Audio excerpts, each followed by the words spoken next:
أعوذ بالله من الشيطان الرجيم بسم الله الرحمن الرحيم رب اشرح لي صدري ويسر لي أمري واحلل عقدة من لساني يفقهوا قولي واجعل لي وزيرا من أهلي يا رب زدني علما يا رب زدني علما يا رب زدني علما السلام عليكم ورحمة الله وبركاته. कैसे हैं आप सब।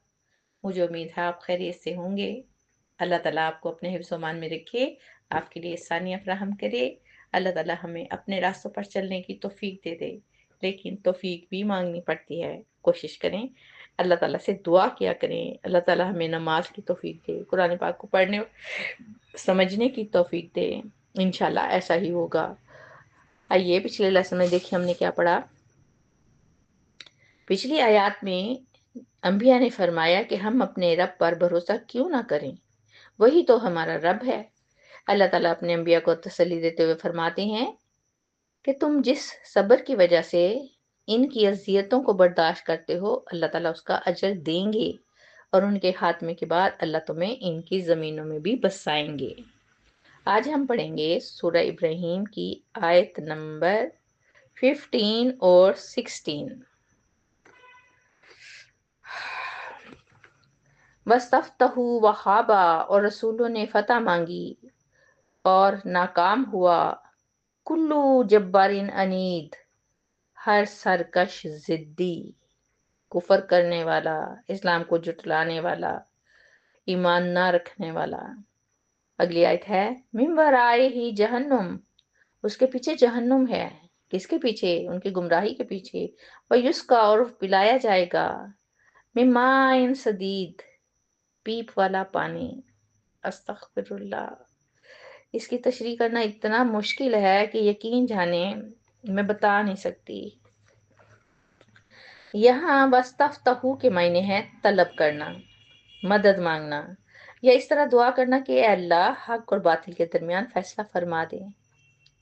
यहाँ इस जुमले से मतलब है कि अंबिया कराम और तमाम अहले ईमान ने अल्लाह ताला से दुआ मांगी। आप सोचें, क्या उन्होंने ये दुआ कब और क्यों मांगी होगी?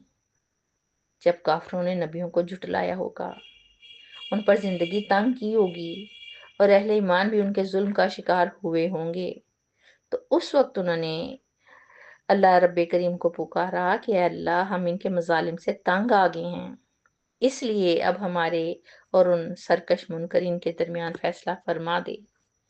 इसके बाद अल्लाह का कानून हरकत में आता है, तो नतीजा क्या निकलता है कि हर वो शख्स जो जाबिर था, जालिम था, हक का दुश्मन था, वो नाकाम और रुसवा हो जाता है। तारीख गवाह है ना कि जो कौमें अजाब का शिकार हुई वो भी बहुत ताकतवर और तकब्बुर वाली थी, आखिरकार अजाब में मिट गईं। अहले ईमान के लिए सबक है कि हक की मुखालफत जरूर होगी, लेकिन नतीजा क्या निकलेगा, कामयाबी उन्हें ही मिलेगी। आयत नंबर 16 में मिंबराए ही का मतलब है इसके पीछे या इसके बाद। यहाँ बताया गया है कि इस जाबिर और हर धर्म कौम या इंसान के सामने जो अंजाम आने वाला है वो जहन्नुम है, वो उसी के कर्मों का फल है। यानी दुनिया में वो कितना ही ताकतवर क्यों ना हो, आखिरत में उसका अंजाम जहन्नुम ही है, जो कि बहुत बुरा ठिकाना है। ये सिर्फ आका ही अजाब नहीं है, बल्कि एक मुकम्मल निजाम है जिसमें जिस्मानी और रूहानी दोनों तरह की तकलीफें शामिल होंगी। आका अजाब तो एक तरफ है, बल्कि उन्हें पिलाया जाएगा। क्या पानी पिलाया जाएगा? नहीं, हरगिज नहीं। तो फिर क्या? उन्हें इंतहाई तकलीफ दे चीज दी जाएगी। वो चीज होगी तो पानी की तरह, लिक्विड की तरह, लेकिन वो सदीद होगी। सदीद का मतलब है कि वो पीप और गंदा मादा जो जख्मों से निकलता है।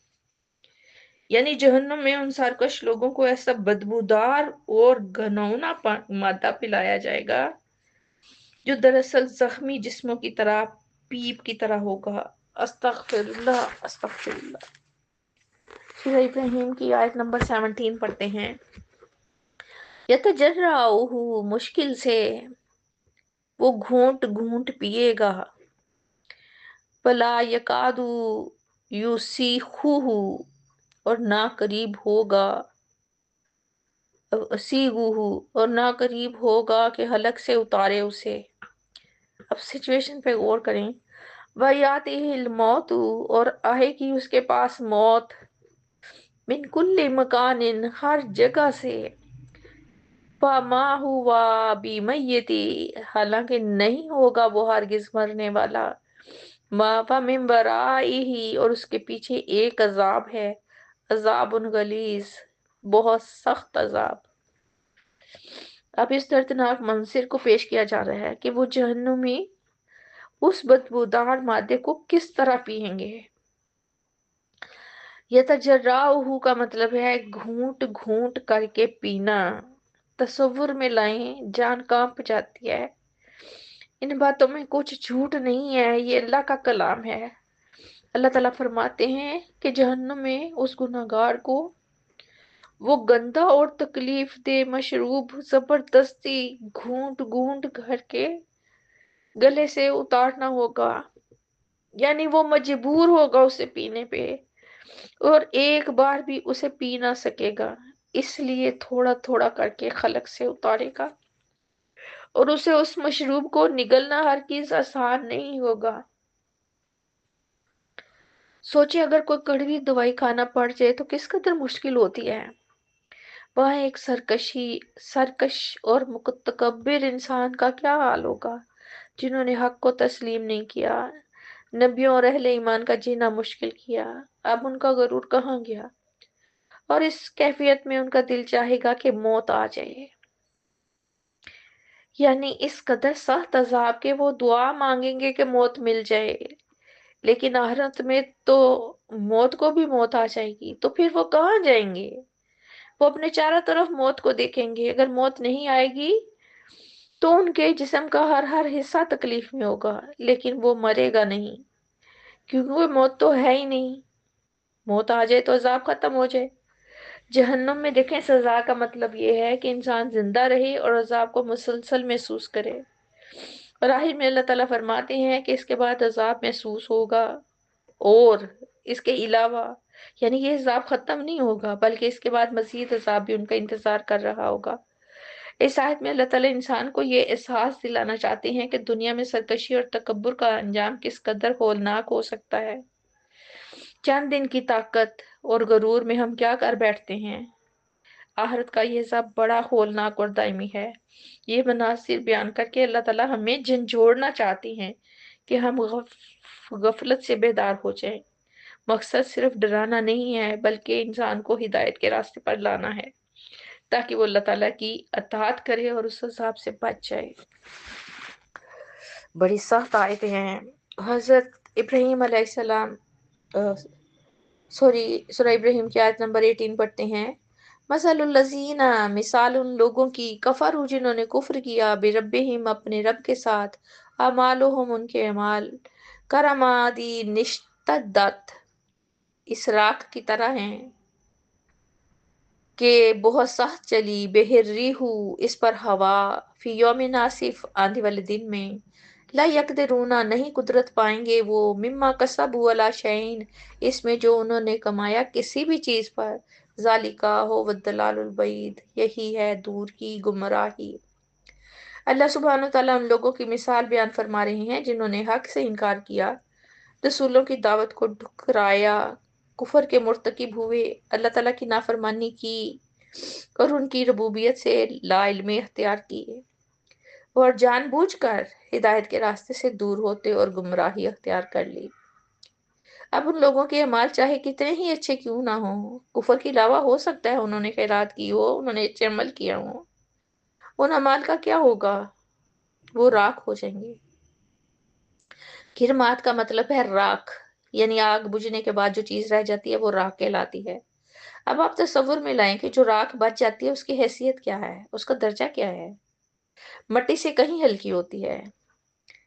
इस पर अगर तेज हवा चलने लगे तो वो राख हवा के तेज झोंकों में उड़ने लगेगी। जाहिर है तेज झोंके आंधी के आने की निशानदेही करते हैं कि जिस दिन आंधी आए तो ये राख उसे उड़ाकर खत्म कर दे। अल्लाह ताला फरमाते हैं नहीं कुदरत पाएंगे वो इसमें जो उन्होंने कमाया किसी चीज पर। इसका मतलब क्या है कि इस दिन उनके इख्तियार में कुछ नहीं होगा। क़यामत में इंसान का इख्तियार और ताकत सब खत्म हो जाएगी। दुनिया में हर इंसान समझता है कि उसके सारे माल उसके अपने हैं, وہ جب چاہے گا فائدہ اٹھا لے گا۔ لیکن آخرت میں جب حقیقت واضح ہوگی کہ اگر عمل اللہ تعالیٰ کی رضا کے لیے تھا ہی نہیں تو وہ انسان کے کسی کام نہیں آئے گا۔ ہم دنیا میں رہ کر اپنے بارے میں کیا سوچتے ہیں کہ ہم نے اتنی نیکیاں کی ہے، ہم نے اتنے صدقے دیے ہیں، احسانات کیے ہیں، لوگوں کو فائدہ پہنچایا ہے۔ ان اعمال کے لیے بھی جو نیک ہیں اور ہم نے کیے، اللہ کی رضا چاہیے، ورنہ سارا کچھ ردی کی ٹوکری میں جائے گا۔ قیامت کے دن انہیں اپنے اعمال کا کوئی اجر، کوئی طاقت، کوئی سہارا نہیں ملے گا، کیونکہ دل ایمان سے خالی تھا۔ اور یہی تو دور کی گمراہی ہے، یعنی سب سے بڑی گمراہی تو یہی ہوئی نا کہ انسان دنیا میں محنت بھی کرے اور آخرت میں اسے کچھ ریوارڈ بھی نہ ملے۔ اس کے ساتھ ہی میں آپ سے اجازت چاہتی ہوں۔ ہنستے رہیے، بستے رہیے، خوش رہیے، آباد رہیے، اللہ کی امان میں رہیے، انشاءاللہ پھر ملیں گے۔ اللہ حافظ۔